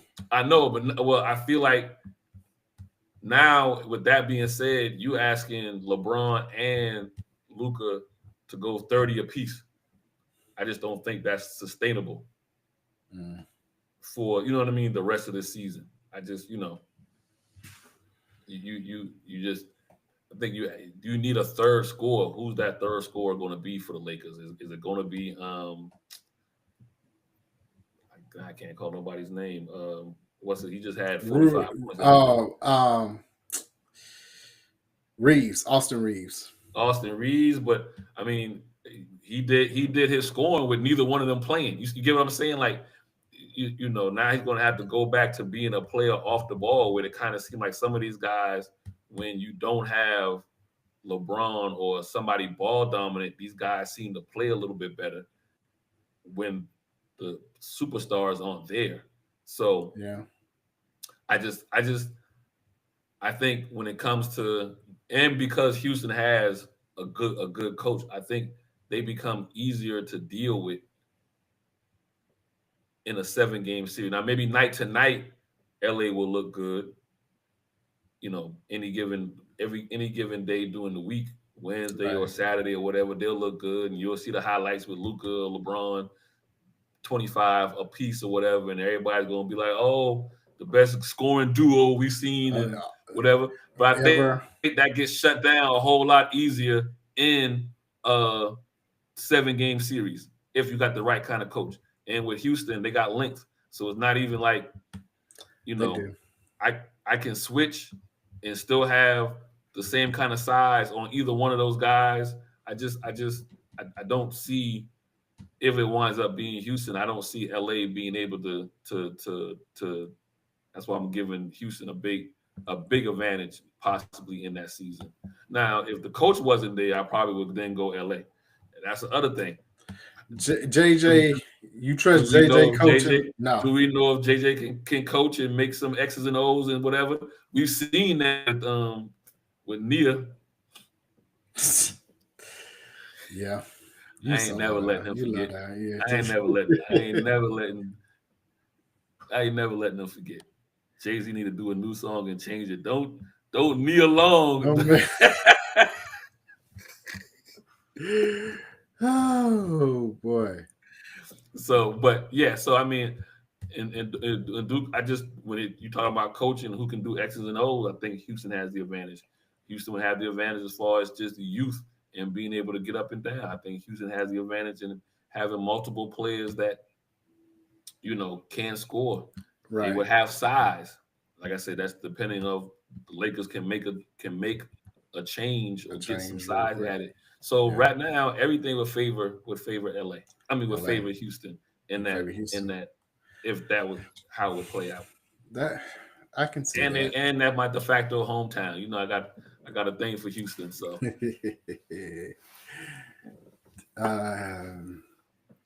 I think the Clippers might drop out of the. Your boy PG up here scoring 2 points in 30 minutes one day last week. I don't know if they hold on to that spot as the play-off team in that 6th position. I look for Minnesota to come up. Dallas, Dallas. I think that they still a play-in. I mean, it's done. Because you had Anthony Davis for 1.5 games, and now he's done. Yeah, I'm about to say you got the next. It's hard to replace that. It's hard to replace that. Yeah, the next 2 weeks you'll see what Dallas is about, and I just feel like they're going to be on the wrong side of the injury before he can get back. Golden State will be a play-in. I think Jimmy Butler helps them in the short term. Not sure if Phoenix. I don't know what Phoenix's problem is. I don't know if it's Bud has lost the ear of the team or what. But it's no way you have KD, Booker, and Bill, and you can't win but 26 games. Even with no defense, right? Even with no defense, you got 3 prolific scorers. You just got to outscore people 142 to 130, you know, and KD is the most efficient scorer we've ever seen. He only needs 15 shots to score 30 points, but yet you've only won 27, and some of that is injury, right? In and out of the lineup, but still, you lose one for a couple of games, you still got 2 other ones.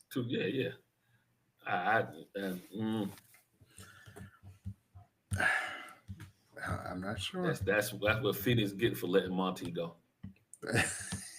That's all I gotta say about that. All I gotta say about that. Naismith Basketball Hall of Fame was announced during All-Star weekend. There were 17 finalists from the committee. Melo is one, definitely getting in. Danny Crawford as a referee, Billy Donovan as a coach. Okay. Again, this is not NBA. This is basketball in its totality. Hall of Fame.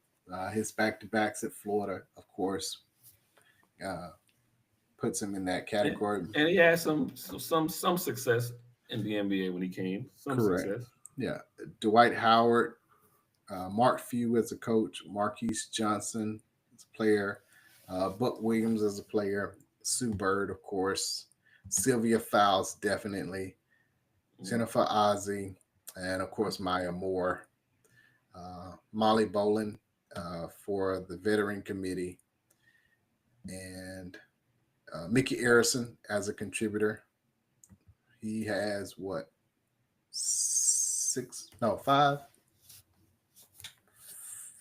five titles as being the one over the Heat. Is that right? I think you are correct. Okay. But yes, that star-studded list of players, and coaches, and contributors that will be inducted into the Naismith Hall of Fame. Yeah. On the women's side, they introduced Unrivaled, where you had a one-on-one basically tournament for, what was it, 200 grand? Mm-hmm. And it was funny. What was it? The semifinals that Aaliyah Edwards went 12-0. It's like King of the Hill, if you real hoopers know what that is. She went 12-0, but it was Nafisha Collier who won the inaugural one-on-one tournament. Yeah, 200,000, and she balled out. I like the format. It was full court until you got to the end, and then it became one-on-one. And it was a good way to keep the young women over here and not have to go overseas to play ball and make money. The women's game is about to take over. Yeah. And they got the stars right now. They got the household names. They got the proverbial, they got the juice now. You got the juice. And if it wasn't for the Luka trade, they would have dominated the headlines, as we mentioned a little over a week ago, with the trades that took place and players being traded and free agents going to different cities and starting to play ball. And because of that, they have a new team starting in 2 years, I want to say, with Cleveland. The Rockers are going to be back in Cleveland, which will, I'm surprised there wasn't one in Houston to bring back the Comets, but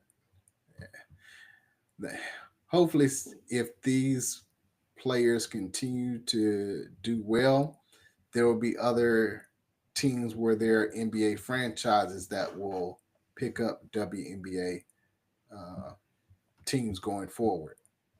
And that's what they should do, is continue to promote those leagues and thus take the viewership away. Let's just be honest, from the NBA, because it's a brand of basketball that is easy to watch. It's not the same come down and jack up threes that we're seeing in the NBA, right? To where people are starting to talk more and watch premier games in college, such as you have in our rundown, UCLA USC, where UCLA was number 1. Correct. And Juju goes off for what, 38, 11 and 5. No, 38, 11 and 8. She almost had a triple double with 8 blocks. 8 blocks, right? 5 assists, correct. Yeah, the most important number on there was 8 blocks. 8 blocks, correct. Coming from your scoring guard. Yes. I mean, that was, again, premier matchup, prime time, and it did not disappoint. Correct. And then you had South Carolina taking another fall against UConn, where they got Cage bucket. Yeah, and Daniele, oh my goodness, I will forget the name now. Opposite page that went off. But I mean, to beat South Carolina by what, 30 almost? That's the first time that South Carolina's lost at home in 71 games. Mm-hmm. Because their previous loss was Texas on the road. Yeah. So I mean, but this is going, like I said before, this gauntlet that South Carolina's going through.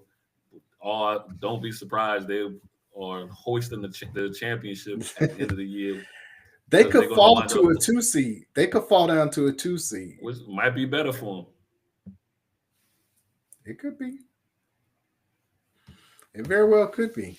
I think all this just gives. Don got them. They still running right now. They still running. Gives her room to coach. They haven't stopped suicides in the last 3 days. gives them room to coach. You guys still feel like UConn just shot lights out as well. I mean, they dominant win, but there's not much you can do when a team's shooting 60% from the field. It's their night. Yeah. I looked it up real quick. So the Cleveland Rockets will start in 2028. Okay. So 3 years from now. Correct. Which that's going to be something. So, of course, Notre Dame now becomes the number 1 team in women's basketball, followed by Texas, who they've gone through a gauntlet themselves and have come out on top. They could easily win the SEC. Of course, that remains to be seen. So UCLA falls to 3. Southern Cal bumps up to 4. I understand why they did that, because UCLA has 1 loss and Southern Cal has 2, but you just beat the team. So I probably would have had Southern Cal 3 and UCLA 4. I get you. Okay, I can go with that. Or had them both at 3, and then 5 be UConn. I would have had them both at 3 or something, but you just beat the team. How are you still behind them? Well, I mean, but then you asking. Well, we look at where they were previously ranked, though. So Southern Cal was at 6, and now it's kind of hard to drop. Up to 3. They can't move up to 3. I'm not saying they can't. I understand how far do you drop UCLA though. Yeah. So I feel like that's a good buffer. So, but I'm with you. They both could have been 3, and then you have 5 at UConn. Right. South Carolina comes in at 6. LSU is at 7 by virtue of their loss. And then you got Ohio State, North Carolina, and then TCU still hanging around in the top 10. But yeah, at this point, South Carolina would be a number 2 seed. I think they currently have 1 seeds of Notre Dame, Texas, UCLA, and UConn as 1 seeds, and then Southern Cal, South Carolina, LSU, and Ohio State as 2 seeds. I mean, it's still more. Yeah, whoever wins the SEC is going to be a 1 seed. Correct. Whoever that might be. Yeah, because I mean, right now in the SEC, just out of this top 10, Texas 2 losses, South Carolina 3 losses, LSU 2 losses. They're beating up each other. Correct. Yes. On the men's side, number 1 versus number 2 was a great game in Tuscaloosa, and of course, the real team came out on top. War Eagle. Not if you ask these Alabama fans, all of a sudden they don't care about. They don't care about basketball. Oh, they did so much talking. Oh, the talking. They were at home. Ain't nobody worried about the jungle. If you don't know, that's what Auburn calls the nickname for the arena that they play in, the jungle. Oh, we ain't playing in the jungle. You got to come to Tuscaloosa. You know, football has just turned over to basketball for us. Oh, okay. Yeah, All right. now Okay. it's like, oh, Okay. we don't care about it. No, good or well, if they had won that game, would not hear nothing about it. Don't lose to Vanderbilt. Don't lose to Vanderbilt. Make sure you're number one. Right. Make sure you're number one coming to Tuscaloosa. Okay. All right. And then what happened? Brown is what happened. My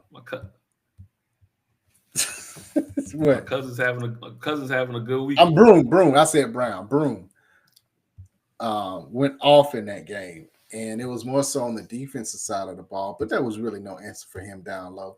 Yeah. And that's what I appreciate about the college game as well, is there's still low post presence. It's inside out. Now, Alabama lost the game because they couldn't make threes. I can't remember. I think it was like 20 some percent from the field, while Auburn was around 37% from the field. But it came down to the 3-point shooting was off at Alabama, but they were still in the game. And I will give them credit. It was kind of impressive for them to score 80-some points while not shooting well from three, which means that they did go inside enough to score. There was enough mid-range shots. It was just Auburn, like Bruce Pearl said, coach of Auburn, they played like they were the number one team. And in all phases, especially down the stretch when you needed the free throws and Alabama was trying to extend the game because it was only a 2-possession game. Auburn has 3 or 4 guys that were in the game that shot 85% or better from the free throw line, and they made their free throws. So that's a plus to have that you're going to need in these close games when tournament time comes, especially in the SEC tournament, because they will see each other again in the jungle in about 2 weeks. I was about to say a couple of weeks, no more than less than 3 for sure. The last regular season game. They'll also see them more than likely in the SEC tournament, and who knows what the March Madness might bring. So it's a possible 4 times of seeing Alabama again, but Auburn State is number 1. Florida is 2. Duke is 3. Alabama's 4. Houston is 5. They move up 1. Tennessee moves up to 6. And Texas A&M drops down to 7. You got Iowa State that moved up to 8. Then Texas Tech, and then St. John's. St. John's having a pretty good year. Rick Pitino's got them playing, which is no surprise that a team coached by Rick Pitino would be playing well, getting ready for conference play in about 2 to 3 weeks. Seeing good basketball in New York. They are. Knicks, now St. John's in Queens. You're seeing good basketball in the boroughs. I look for, and I don't know if we talked about this, I look for the SEC to put 9 teams into the tournament. You got Auburn and Florida, Alabama, Tennessee, Texas A&M. 5. That's 5 in the top 10. That's 5 in the top 10. Yeah. And then Missouri, that's Kentucky. 6. That's 7. That's 7. Yeah. Mississippi State. 8. Ole Miss. 9. So you got 9 in the top 25. They can. What would be crazy if they could get 10? And by doing that, I would say a team like a Vanderbilt or Georgia, because we know Georgia did it, about 6-7 years ago? It's about 7 years ago. Somebody got to have a good run. They won the SEC tournament out of nowhere. Yeah. It could be, I'm not saying Georgia this year, but it could be a Vanderbilt team that, again, getting beat up on, won a couple of games, have a great run. They could be the 10th team that gets into the tournament. We're going back to the days of the old Big East now, where they would have 7-8 teams in, or ACC, correct, having 7-8 teams in, but legit 9 teams from the SEC are going in. Now, usually when that happens, you only get 2 that make it past the Elite 8. They'll get to the Sweet 16, right? 2 or 3. Right, 2 or 3. Or you have, you could have 4 or 5 make it to the Sweet 16, but normally when you have that many in, for whatever reason, there's always some upsets that take place, and everybody will talk about, oh, that's supposed to be the best conference. Why they only got 2 in the Elite 8? That's the beauty of March Madness. Yep. You never know what's going to happen. But just glad that Auburn won this first one, so ain't got to hear Bama fans for at least 3 weeks. Yeah. Until they start talking junk again. Yeah. So let's go to NFL. So the Saints, the Saints decided to go with Kellen Moore. I think everybody was waiting for them to finish winning the Super Bowl, and he was going to be announced. If that's their guy, that's their guy, right? He talking cash money. But if I recall, you got beat by the Falcons this year, and if was he there last year with the Cowboys? Was he there with the Cowboys last year when they got beat by the Falcons? I think so. Anyway, he hasn't had much success playing and coaching against the Falcons as a coordinator or whatever. So but hey, you got to placate to your fan base, and so he has to say. Now he took a little. I think he took a little too far though. I mean, just you do it, you know. Well, he did poach the tight ends coach, Kevin Cogger, the tight end coach for the Falcons. That's a good thing. He wasn't using tight end here. So what's that supposed to do? He probably did us a favor. I'm just telling you. I listen. So what else? What else he do? That he probably helped us out. What does he do? Because the tight end coach wasn't using. He wasn't being look like he wasn't being used anyway. So cool. Okay. I'd be happy to see him go. What else you got? I mean, that's it. I mean, you gotta. I mean, if you can't beat him, then bring somebody off their staff. If he can come and get the GM, that we'd be happy with that too. Oh, wait a minute, Kroger he declined. They offered him the position, but he declined. Oh man, he should have said yeah. So now he goes. Well, if your point is true, then he goes back to getting paid to do nothing. If that's the case, yeah. But then that's not my. Then, well, we don't want him here. Oh boy! But I mean, like I said, you got to placate to your fan base. I understand that, you gonna talk. He understands the rivalry, but for him to be like, "Oh, now I got at least 2 wins on my already," that's gotta make him pay for them words. Like that should be. If the AJC don't print that joint the week of the game coming here, there's something wrong. We gotta fire everybody there. Fire everybody. Yeah. It should be an easy front page this year coming up for the AJC. Should be easy. Okay, I'll go with that. Aaron Rodgers has been told thanks, but no thanks. Good call, Glenn. You go and lose with your people. Where can he possibly go? Cleveland. Okay. Yeah. If not Cleveland, then the team that we just talked about. My first choice was the team we were just talking about, the Saints. So my first team was going to be other than Cleveland. My first team would be then the Raiders. No. And I understand, and I'm saying if they're going to wind up picking a quarterback, but you may want your quarterback to sit for a year. You got to understand that he's just going to be there for a year. No. The Raiders. Where are the Raiders picking at? 5, 6. I'm sorry, 6. So are they going to be able to get Shador? Yes. Or Cam Ward? Yes. Tennessee is going one of them, right? They're either going Cam Ward or Shador. Cleveland is second. That's why I don't think he goes to Cleveland. Okay. So then Cleveland, okay. Cleveland gets a quarterback. Well, does Dion let Shador go to Cleveland?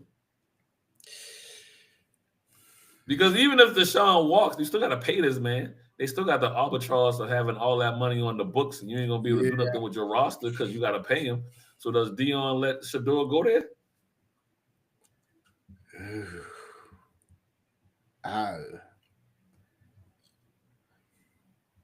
He might.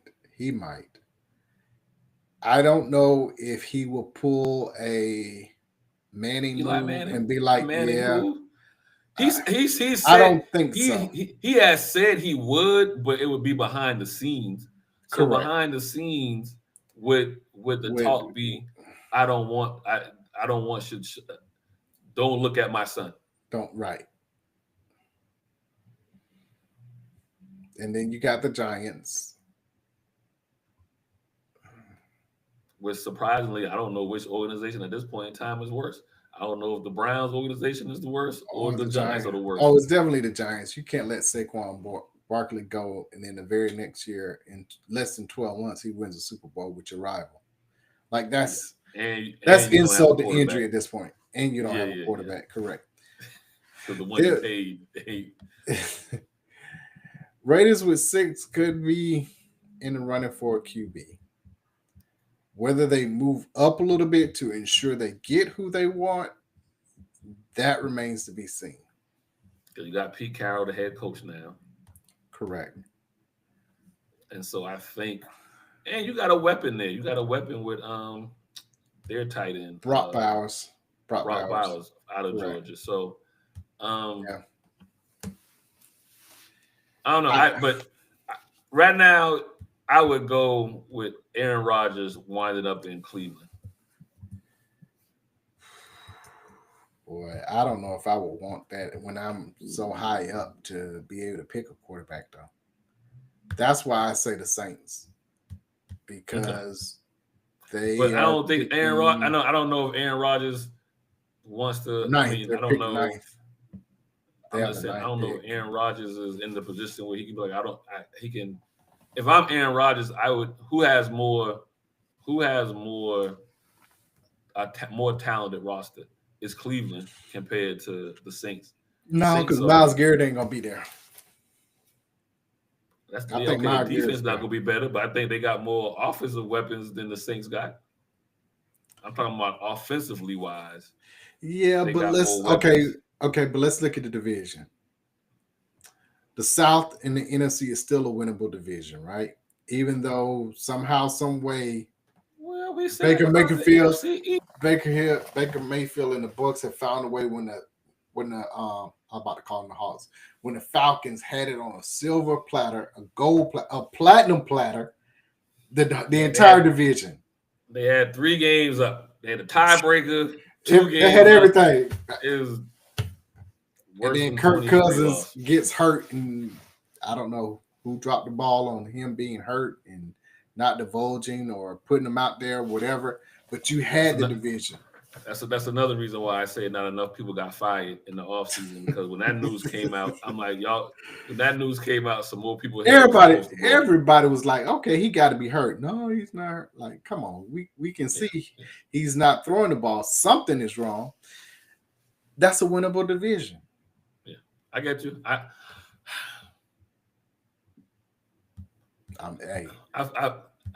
feel you. I just well, he goes to the Saints. Okay. He go.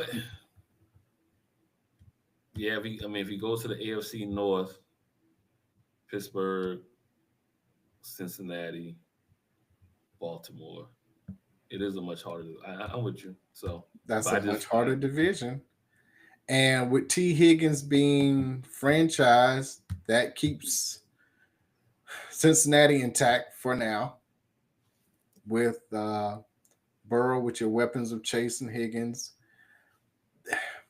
they just got to get hit. They just got to stay healthy, not get healthy.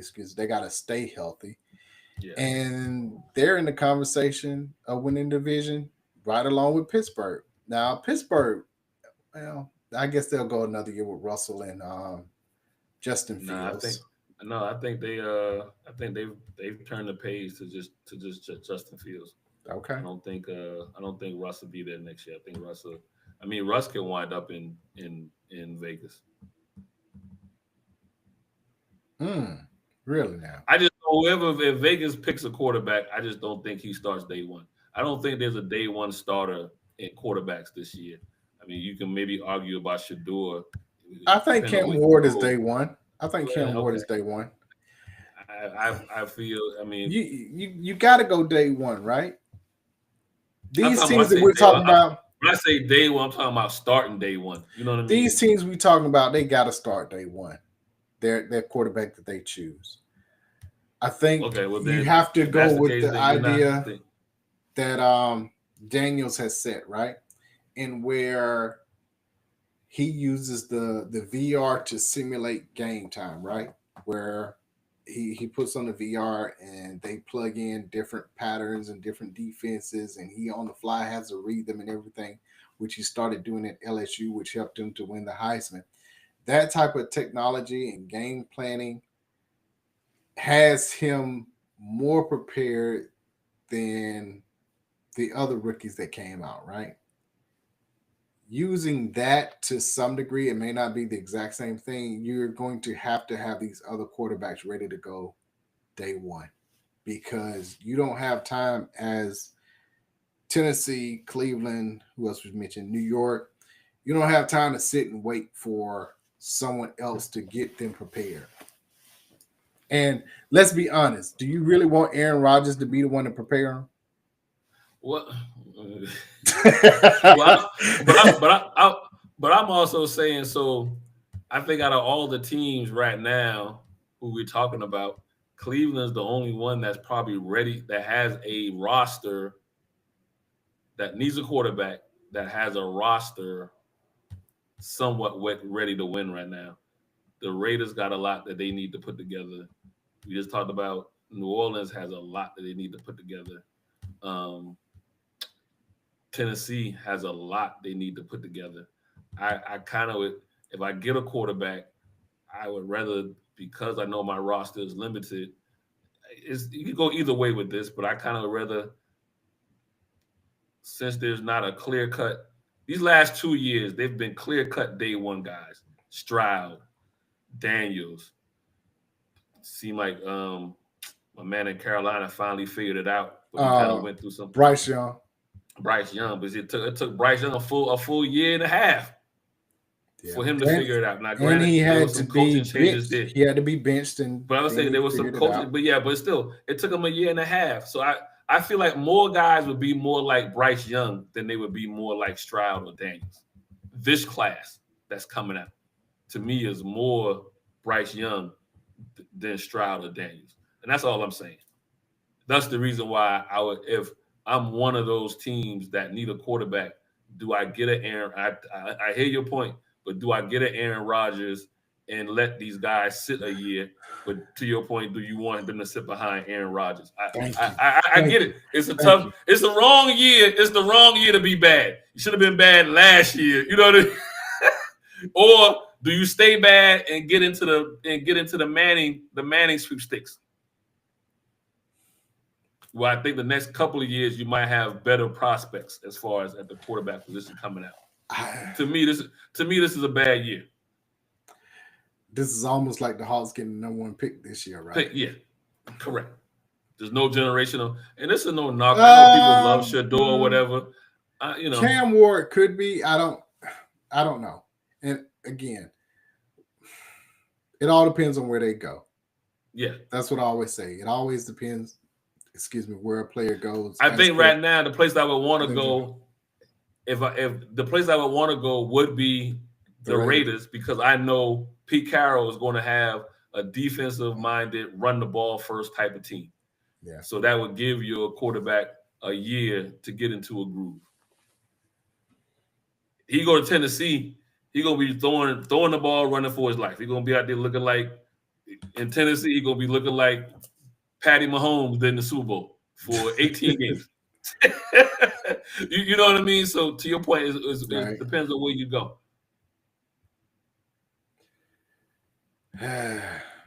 Okay. I don't again, if I'm Aaron Rodgers, I don't see anybody in the real market for myself. So No, I would accept wherever, but the Saints position, who was it? Derek Carter was there, and then I think they still had Taysom Hill on the roster. So a winnable division. You got some pieces. You're with Kellen Moore, who is the new hot OC behind Ben Johnson, who went to the Bears. You got a chance of trying to redeem yourself, so to speak. Okay. And there's nobody waiting in the wings that's going to be sitting there to take over your spot until the Saints could possibly, what did I say, they picked 9 this time? They could possibly be in the same position next year, right?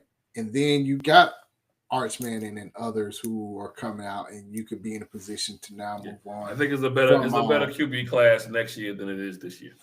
Overall. So then you're ready for him to come in next year with whoever you pick. And then he from the Mississippi, the boot area, as far as the Mannings go, they're from that right. part of the country. So be like the prodigal son coming home if they was to be able to pull to get a Manning down there, so it's a low risk, high reward with Aaron Rodgers, right? I don't see him demanding or commanding a huge payout either. So that's where I would go. Your boy, kicker Justin Tucker. We got a total of 16 women now, 8 Baltimore area spas that inappropriate sexual behavior that he's been involved with. Do you cut him if you're Baltimore? Ooh, you thinking about this? Because I'm trying to compare him and the Ray Rice in my mind real quick. And the reason why they stood by Ray Rice till the video came out. Correct. We're not going to get a video of whatever. Are we? You never know. Somebody might be holding on to one. Somebody might be holding on to one. So I'm thinking about how they stood by Ray Rice to the. So they won't. And I would perceive they would stand by Justin. But now we talked about before we got on air or whatever. You definitely know in the draft when they picking a kicker in the third round. Somebody about to go higher than they were supposed to go this coming cycle of draft day. And so you'll see you'll get your answer if they wind up. He's missed more this year than he's ever had in his entire career combined. And they've learned how to play with that in mind, because before it was like, oh, we just get to the 40-yard line, we good. Get to the 40, 35, 40. It's 3 points. It's 3 points. We got room to play at this point. We can call some stuff we normally wouldn't call. Because he's missed so much, they've changed their play calling a little bit. So to that point, I could see them picking somebody in the draft in the event that he will be suspended by the league, right? Because that's conduct detrimental to the shield, to the league. Yeah. Even if he gets, he's gonna miss even if he gets acquitted of this stuff, he's gonna get 2 to 3 games. Correct. I'll probably say 4 at minimum. They might knock it down to 3 because of how many people have come forward. You mean knock it up to 5? Because I feel like 4 might be the sweet spot if he winds up being acquitted for any of this. But I think just in general, your name in it and all this kind of stuff, you're looking at 4 games off the rip. Okay. Because they've already had to adjust, bringing in a new kicker won't,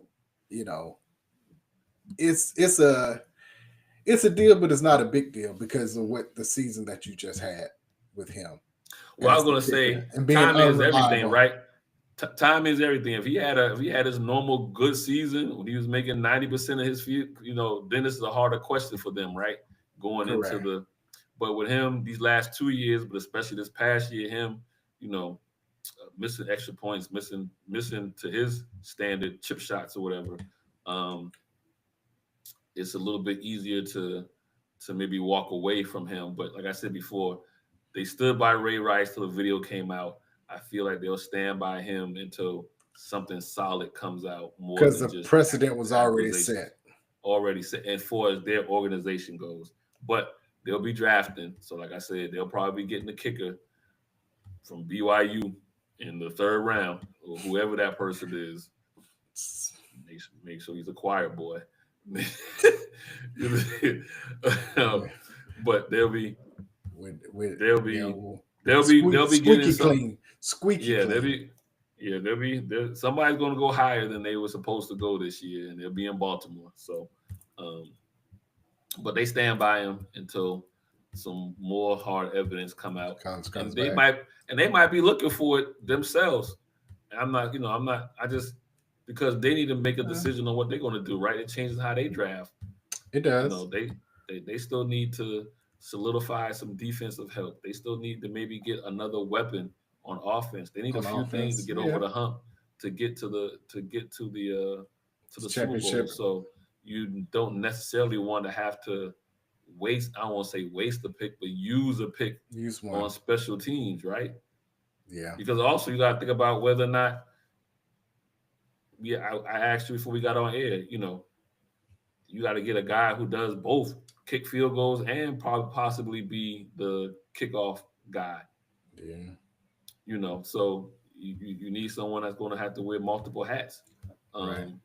You usually got a guy to himself that's the punter, but who does the kickoffs and does the field goals. So they're in a tight situation as far as how they're going to use their round out their roster, and you don't want to, because they're right there. I will say having to get somebody on special team is a wasted pick because of what's going on. It's not wasted because you win and lose games based off of kickers now.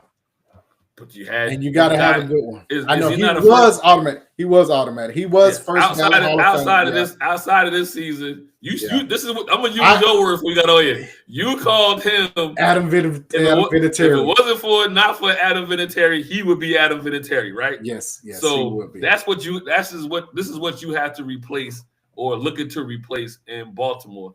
Maybe you trade him to Cleveland, and then him and Deshaun can be together. They're gonna have a new logo. They ain't got a logo on their hat right now, but they'll have a logo on there. It'll be a massage bed. Either do that or it'll be the lawyers, the scale. The law scale. It'll be massage bed. It'll be like a little wellness. Let me stop. I know, right? Let's get out of here. I'm about to get us off air. Half this ain't gonna be able to be played on YouTube because of you.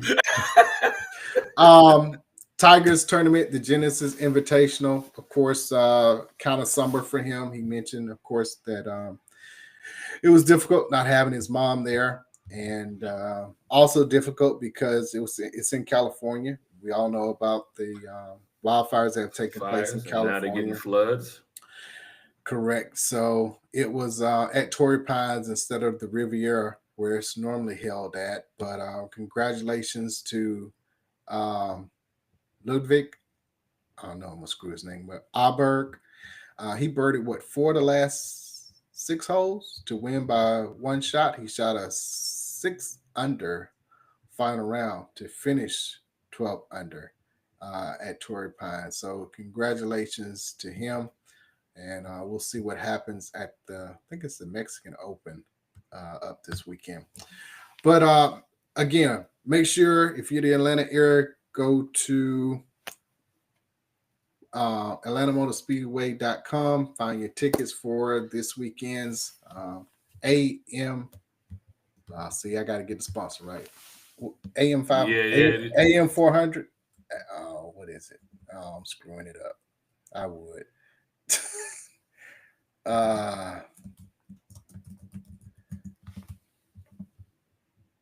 And Better Health 400. There it is. And Better Health 100. And it's goticket.com. Once you go to Atlanta Motor Speedway, and then you'll get tuned into goticket.com. You gotta get these sponsors right now. Gotta get it right. Right. Because we're gonna lose out on LeBron. Follow DNA Sports Talk on on X, DNA Sports Talk on Snapchat, DNA Sports Talk on Instagram, DNA Sports Talk on on Meta. Reach us directly. DNASportsTalk at Gmail. Website. www.dnasportstalk.com. Regular time next week, Monday, 7 to 9. We did a special this week because of President's Day. There it is. Peace.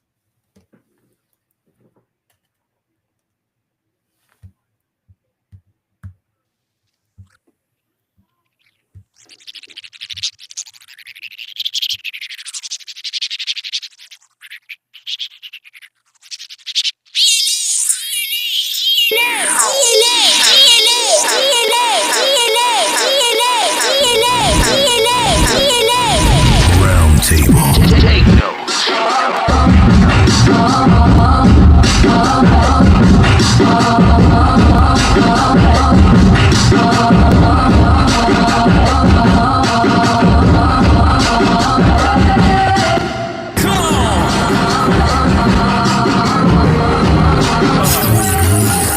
Tell the whole world the truth is back. Tell the whole world the truth is back.